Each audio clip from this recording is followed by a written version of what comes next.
say you go to a listing presentation and you are so far off on what you believe the house will sell for in this market or what it's worth versus what the seller thinks is worth. So that's something that I do. I'll suggest, I'll say, hey, here's a list of appraisers that I recommend. Your name is on it always. Well, I appreciate that. Thank you.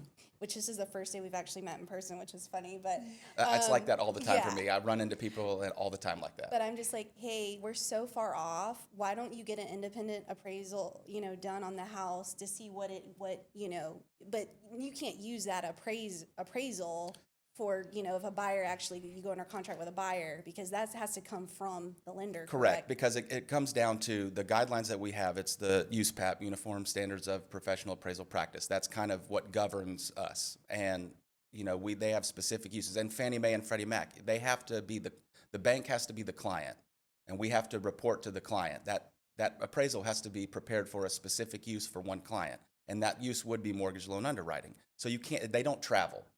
Gotcha. People, that's kind of a misconception in the general public, is they think that these documents travel. They don't travel. It's unfortunate that they don't, but that purpose is completely different from what the bank's using their purpose for. Right.